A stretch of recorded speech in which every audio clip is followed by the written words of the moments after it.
Anti-D Law welcomes you to the 7-day course for the LSAT-India. In this course, you will receive 7 lessons each for logical reasoning, analytical reasoning, and reading comprehension. So let's begin with today's lecture. Today's lesson is LR2, the second lesson on logical reasoning. The questions that we'll be solving today have been taken from the LSAT-India official prep test. So if you wish to have a look at the questions on the website, this is the reference. Alright, so pause the video and try solving the question by your own self first before you listen to my explanation. Alright, let us begin with this question stem first. We'll have a look at the options later on. So what you can see here is that an economist is talking about a business, right? And now with regard to the business, it says that every business strives to increase its productivity. So as far as the productivity is concerned, every business wants to increase the productivity, because if the productivity increases, then you have an increase in profits and then there is a greater chance of survival. But he goes on to say that not all efforts to increase the productivity are beneficial to the business as a whole. Now what that suggests is that productivity is one aspect of a business. That's what it means. A business as a whole would have more such aspects to it. So the business as a whole may have some more aspects that require to be considered. He goes on to give an example. So he says, often attempts to increase productivity decrease the number of employees. So what productivity means is that for a given unit of investment, the produce is higher, which means that it is more efficient. But what that means is that it reduces the total number of people. So he says that attempts to increase the productivity decrease the number of employees, and this harms the dismissed employees as well as the sense of security. So let us say if there is one more aspect of the business, which is the sense of security, right? The sense of security of the employees is hurt by an increase in productivity, which means that now this is one negative thing. Perhaps it can also cause, like we said, it harms the dismissed employees, so the dismissed employees are harmed. So what he's saying here is that although there might have been an effort to increase the productivity, which is one aspect of the business, it may hurt some other aspects of the business, and overall the business may not benefit. So although the productivity might increase, it may hurt other aspects, and therefore you cannot necessarily say that a higher productivity would be good for the business overall, right? So now that we've understood this thing, we can go ahead to see as to what the main conclusion is. So the main conclusion has to be based on this. Now let's have a look at the options. One of the best approaches in finding the right answer in these kind of questions is to try to first eliminate all the bad answers, and then what remains is the right answer. Alright, so let's begin by trying to eliminate the most absurd looking option. For me, that would be perhaps D. It says there is no business that does not make efforts to increase its productivity. Well, this is not an argument, and this is not a fact that is given in the passage. Also, it's very extreme. So it has all of these negative qualities, so I can immediately get rid of this option. Alright. Then we can say that, let's say, look at the next worst option. Let's look at option A. If an action taken to secure the survival of a business fails to enhance the welfare of the business's employees. You see, the passage does not talk about taking steps for the welfare. This is an addition. Always remember that you should not be getting an addition in the option. If it's only asking about the main conclusion here, the main conclusion cannot give you something new. Option A gives you something new, so I will eliminate option A as well, right? Okay, next let us look at option E. It says decreasing the number of employees in a business undermines the sense of security in retained employees. Now, this thing is not untrue in the sense that it is kind of true. But can I say that it is the main conclusion? Remember, it's not about your picking something which is okay. You are supposed to pick what is the most accurate. You are supposed to pick up the best answer. So in that sense, option E is not a bad answer. However, it is not the best answer either because it is not the main conclusion, and therefore I will eliminate option E as well. Now let's look at, say, options. So we're left with options B and C. The answer to this is option B, because as you can see, it says exactly what we said in the previous when we were looking at the passage. It says exactly that. It says that some measures taken by a business to increase productivity fail to be beneficial to the business as a whole. So we saw that a business has several aspects, one of which is productivity. So you may increase the productivity, but you may decrease other things, and therefore as a whole it may not be beneficial to the business. So we've seen this. B is the right answer. Let's have a look at option C as well. It says that only if the employees of a business are also its owners will the interests, oh my god, this contains new things. It talks about employees being owners, so just let's get rid of this option. So I hope you understand that you would find out of these 5, generally 4 options would be, at least 2 or 3 options would be so absurd that you can just get rid of them immediately, and then you have a look at 1 or 2 options, one which is kind of right, and then you take the best option. Let's proceed to our next question.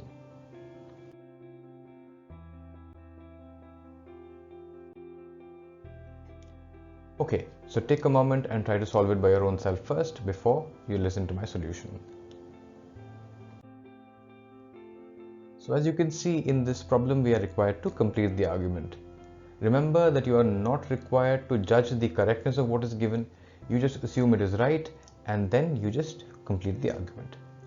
So as you can see here in this question, we are talking about electric cars and its impact on the environment, right? So what they say here is that since electric cars have no emissions, these lead to a decrease in the environmental degradation, right?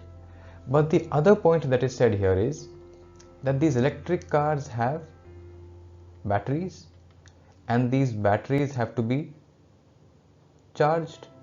So what he says here is that these batteries have to be charged by nuclear sources or by coal unless there are more dams.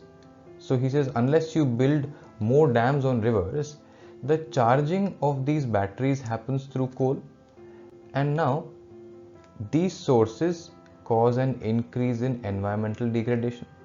So the point basically being made here is that although the electric cars do not emit fuel, do not emit pollution, and that in that sense they reduce the environmental degradation, he says that as long as their batteries are being charged by these sources, the charging of the batteries and the electricity there causes environmental degradation of its own. Now that you understood this, let's go and have a look at the options. So basically what we saw was that the electric car on the one hand increases the environmental damage and on the other it decreases it. That's what we saw. Now the last line here is thus the electric car. This is the conclusion. So what would this be talking about? This would be talking about the overall effect of this increase and this decrease, right? So we are presently discussing the environmental damage or the environmental degradation, right? So now when we look at the options, let us pick up the most absurd options first, the most wrong looking options first. Look at option B. It talks about the popularity of cars.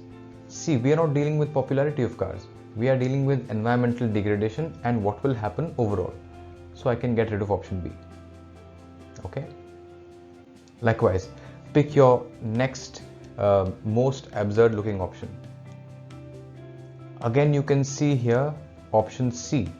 It talks about the success of the car. Again, we are not dealing with the success or the failure of the car. We are dealing with the questions of environmental degradation. Now, Now, let us say there is an increase as well as decrease, but you don't know by how much it is increasing and you don't know by how much it is decreasing, right? So can you say overall as to whether there will be an increase or there will be a decrease? You cannot, because you do not have the numbers, which means that I will have to eliminate option D, because here it says that will increase the total level. How would I know whether it is going to be increased or decreased, because we have not been given the numbers? So I will eliminate option D. Likewise, if I say that it will not produce a net reduction, what that means is that you again have the figures, because whether it will produce a net reduction or not depends on whether you know the figures or not.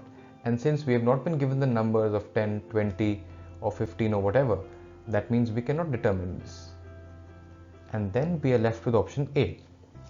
This is a very clear and precise option. It says that the electric car will have worse environmental consequences than its proponents may believe.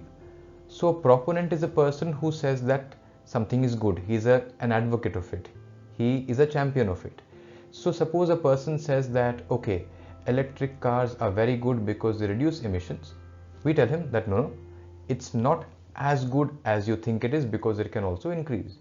So that way option A is the correct and a logical and a balanced end to this discussion that is given here. And now we look at our final question for today. Alright, so take a moment, pause the video and try it by your own self before you listen to my explanation. Alright, before we solve this question, I need to ask you, do you know as to what the double blind technique is? And more importantly, do you need to know as to what the double blind technique is? Is it a problem if you do not know what the double blind technique is? Remember that the logical reasoning section is not a test of your knowledge, right? So you should know that if there is a word that you do not understand, if there is a technique that you do not understand, if there is a scientific word, a legal word that you don't understand, remember that it does not affect your ability to answer the question at all. Therefore, although I know as to what a double blind technique is, I will not tell you, right? We will solve this question without knowing what this is. Let us just call this the double blind technique, the DBT. What is it? I don't know. It's a technique. But like I said, since the LSAT India does not test you on your knowledge, it means you do not need to know what it is. You just need to apply your logic. So let's see as to what is being said in this passage, and then we'll have a look at the options. So what you can see here is that it says that the double blind technique should be used whenever possible. So it says use when you can. And then it says that it helps prevent misinterpretation. It helps prevent misinterpretation is what it is telling you. And the kind of misinterpretations that can arise because of the kind of expectations and opinions that scientists hold. And then it says further that scientists should be diligent in trying to avoid such misinterpretations, right? Now that we've understood this, we have to go and see as to which of the options most accurately expresses the main conclusion, right? I'll just show you as to how simple this question is. Have a look at option B. Option B is such an obvious answer to this question. Look at this first line. It says the double blind technique should be used whenever possible, right? And here you can see in option B, it says just that. It is advisable for scientists to use the double blind technique in as high a proportion of the experiments as they can. So as much as they can, which means whenever possible. It should be used. Here it is saying it is advisable. So as you can see, this is such an easy question. It does not require you to know as to what the double blind technique is. You know where the problem arises and why you might get confused by these options? These options become confusing if you were to know what the double blind technique is. So the first thing that I told you was Let us say there is this thing called double blind technique, and if you knew it, that becomes a problem for you. So make sure that when you attempt a question on logical reasoning, set aside your memory. Just put aside what you know, put aside your knowledge, and then solve the question. Let me tell you what the double blind technique is. Perhaps you know it already. Let us say there is a certain scientist who wishes to carry out an experiment regarding, say, a medicine that he's made. Okay. So now, instead of giving, and let's say he has a couple of test subjects here. Okay. So he has a couple of test subjects. Now what he does is that in some of these, he might just put a sugar pill in one, he may put perhaps a calcium tablet in one, and then there might be a medicine in one. So now none of these persons knows as to what they're going to get. So in that sense, they are blind, they are blinded. So here this is basically a test of making things objective, right?